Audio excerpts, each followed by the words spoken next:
Perkenalkan, saya Kalika Natania dari Tamanulang dengan NIM 1352471 jurusan Teknik Informatika dari kelompok 5, kelas 65 TTKI Bahasa Indonesia. Pada saat ini, saya akan membawa presentasi mengenai ringkasan karya ilmiah dari kelompok saya. Apakah Bapak pernah melihat lukisan indah tapi ternyata dibuat oleh mesin? Atau mungkin Bapak pernah mencoba mengetik kucing lucu bergaya Van Gogh dan dalam hitungan detik gambar itu muncul? Nah, itulah realitas seni saat ini. Oleh karena itu, judul karya ilmiah yang sedang hangat dan kontroversial dari kelompok saya adalah kemunculan AI dalam dunia seni, terobosan baru, atau plagiarisme baru. Mari kita bayangkan, jika dulu seni adalah soal ekspresi manusia, sekarang mesin pun bisa melukis, mendesain, bahkan membuat musik. Tapi, apakah hasil karya AI itu benar-benar seni? Kemudian muncul satu dilema besar. Apakah ini memperkaya seni atau justru menghilangkan jiwanya? Inilah yang kelompok saya coba teliti dari sudut pandang teman-teman saya sebagai sesama mahasiswa ITB angkatan 2024. Untuk rumusan masalah, kelompok saya mengangkat 3 pertanyaan utama. Bagaimana pemahaman mahasiswa soal plagiarisme? Apa pandangan mereka soal AI generatif? Dan yang paling penting, apakah gambar AI layak disebut sebagai seni? Mari kita telusuri jawabannya bersama. Penelitian ini kelompok saya tujukan untuk mengungkapkan bagaimana generasi digital native seperti kelompok saya, mahasiswa ITB, melihat etika dan teknologi di bidang seni. Kelompok saya tidak ingin sekedar tahu apa yang mereka pikirkan, tapi mengapa mereka berpikir demikian. Kita sedang hidup di masa di mana regulasi belum sempat mengejar teknologi. Maka, untuk manfaat atau hasil penelitian ini, semoga bisa menjadi pijakan awal dalam diskusi akademik, literasi teknologi, dan perumusan kebijakan etis terkait seni dan AI. Untuk ruang lingkup kajiannya, penelitian ini tidak membahas kode dan algoritma AI, tetapi fokus pada dampaknya secara sosial dan etis.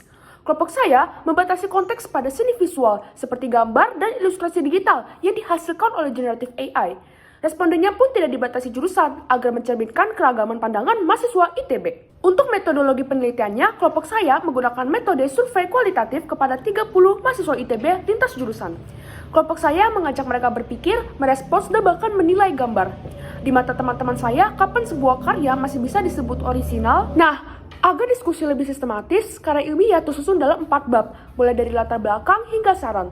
Setiap bab kelompok saya susun, seperti tahapan berpikir, dari penasaran, menggali, menganalisis, hingga menyimpulkan.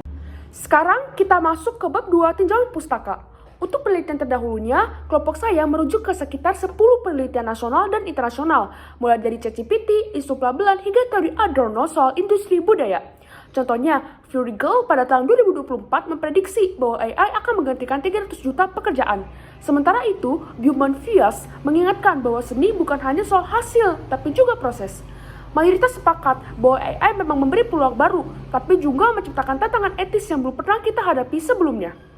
Untuk landasan teori, AI memang bisa bikin karya yang mirip buatan manusia. Namun, hal itu menimbulkan 3 masalah besar. Pertama, seni jadi rawan dikomodifikasi, jadinya fokus ke untung, bukan estetik. Kedua, data pelatihan AI sering diambil tanpa izin, dan hal tersebut melanggar hak cipta dan privasi. Ketiga, hukum di Indonesia belum mengakui AI sebagai pencipta, sehingga ada celah hukum. Dan secara filosofis, Adorno mengingatkan bahwa seni massal berisiko kehilangan makna kritis. Kalau AI jadi pabrik seni, nilai ekspresi manusianya bisa hilang. Lanjut ke bab 3 pembahasan, dan pertama-tama kita akan membahas mengenai analisis literatur. Kalau kita bandingkan, proses kreatif AI dan manusia sangat berbeda. AI hanya menghasilkan karya dari database yang sudah ada, tanpa emosi, tanpa niat, hanya mengolah. Sementara manusia menciptakan dari ide, pengalaman, dan perasaan. Karena itu, secara hukum dan moral, AI belum layak mendapatkan hak cipta. Terkait AI dalam dunia seni, ada 2 pandangan besar. Yang pertama, AI dianggap sebagai terobosan baru karena bisa membuka akses berkarya bagi orang awam, membantu seniman, dan mempercepat proses penciptaan. Namun, di sisi lain, banyak yang melihatnya sebagai bentuk plagiarisme baru karena AI sering mengambil data tanpa izin dan meniru gaya seniman tanpa kontribusi kreatif. Contohnya, bisa kita lihat pada gambar bergaya Studio Ghibli ini yang dibuat tanpa persetujuan dari pihak studio. Plagiarisme AI terjadi saat AI meniru karya atau gaya seniman tanpa izin dan tanpa atribusi. Hal ini menjadi masalah etika dan hukum karena mengaburkan batas antara kreasi dan penciplakan. Hukum di Indonesia pun belum mengatur karya AI secara khusus. UU Hak Cipta hanya mengakui manusia sebagai pencipta sehingga tanggung jawab atas pelanggaran oleh AI masih kabur.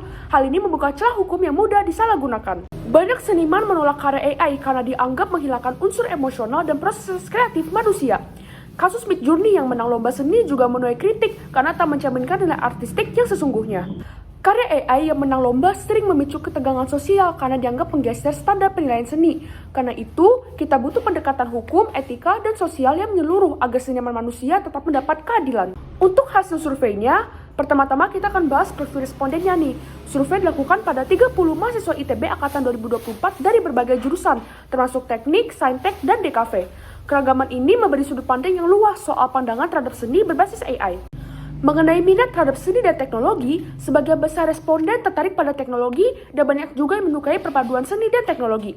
Hal ini menunjukkan bahwa meskipun teknologi dominan, apresiasi terhadap seni tetap kuat, terutama saat keduanya digabungkan. Mengenai pengetahuan dan pengalaman dengan AI, hampir semua responden sudah tahu dan pernah menggunakan AI seperti ChatGPT atau DALL-E. Hal ini menunjukkan bahwa AI sudah sangat dikenal di kalangan mahasiswa ITB. Selanjutnya, mahasiswa DKV memberi skor tinggi untuk pemahaman plagiarisme, sementara jurusan teknik cenderung lebih rendah. Artinya, latar belakang akademik sangat mempengaruhi cara pandang terhadap isu plagiarisme. Untuk pandangan terhadap keaslian karya AI, sebagian besar responden menilai karya AI tidak orisinal karena hanya mengolah ulang karya yang sudah ada. Hanya sedikit yang menganggapnya agak orisinal dan sebagian lainnya masih bingung membedakannya. Hal ini menunjukkan sikap kritis mahasiswa ITB terhadap keaslian karya AI. Untuk kemampuan membedakan karya, sebagian besar responden menilai gambar 2 dan 4 sebagai buatan manusia. Pilihan ini banyak dipengaruhi oleh emosi visual dan intuisi artistik, terutama dari mahasiswa DKV. Dalam kemampuan membedakan karya, mahasiswa menilai keaslian karya dari detail visual seperti tekstur dan emosi. Banyak yang mengandalkan intuisi dan aura karya, serta mengenali ciri khas AI dari efek yang terlalu halus. Penilaian ini sangat dipengaruhi oleh pengalaman dan referensi pribadi mereka. Mengenai pentingnya pelabelan karya AI, hampir semua responden setuju bahwa karya AI perlu diberi label. Hal ini menunjukkan bahwa transparansi sangat dihargai dalam dunia seni. Kemudian, mayoritas responden menyarankan pelabelan karya AI, baik secara mencolok maupun tersembunyi agar mudah dikenali. Ada juga yang mengusulkan pemisahan ruang pamer. Intinya, transparansi dianggap penting tanpa mengganggu estetika. Selanjutnya, untuk pandangan hak cipta, mayoritas responden menilai karya AI tidak layak mendapat hak cipta. Namun, ada juga yang mendukung pembagian hak. Artinya, belum ada kesepakatan yang jelas soal ini. Untuk peran manusia dalam karya AI, sebagian besar responden percaya bahwa karya AI tetap butuh campur tangan manusia agar bermakna.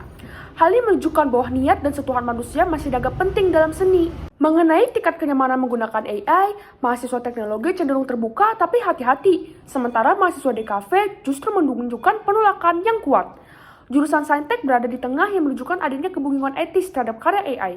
Sekarang kita masuk ke pertanyaan terakhir nih, tentang manfaat versus masalah. Mayoritas responden melihat AI lebih banyak menimbulkan masalah, terutama soal etika dan ekspresi. Sebagian menganggap AI netral, tergantung siapa yang menggunakannya. Hanya sedikit yang melihat manfaat utamanya di ranah praktis, seperti animasi. Untuk kesimpulannya, mahasiswa ITB 2024 umumnya paham soal generatif AI dan kaitannya dengan plagiarisme seni. Pendapat mereka terbagi, sebagian besar melihat potensi masalah, tapi ada juga yang bersikap netral atau mendukung AI sebagai alat bantu. Selanjutnya di bagian saran, dalam prosesnya sempat ada konflik karena pertanyaan survei kelompok saya cenderung kuantitatif, padahal metodenya kualitatif. Seharusnya pertanyaan diarahkan untuk menggali pemikiran responden, bukan sekadar jawaban ya atau tidak. Pertanyaan mengapa justru bisa memberi insight yang lebih mendalam. Baik, sekian presentasi dari saya. Terima kasih atas waktu dan perhatiannya. Saya harap presentasi ini bisa menjadi bahan diskusi dan refleksi bersama, bukan hanya soal seni dan AI, tapi juga soal nilai dan etika di masa depan kita bersama. Mohon maaf jika ada salah kata, dan sampai jumpa.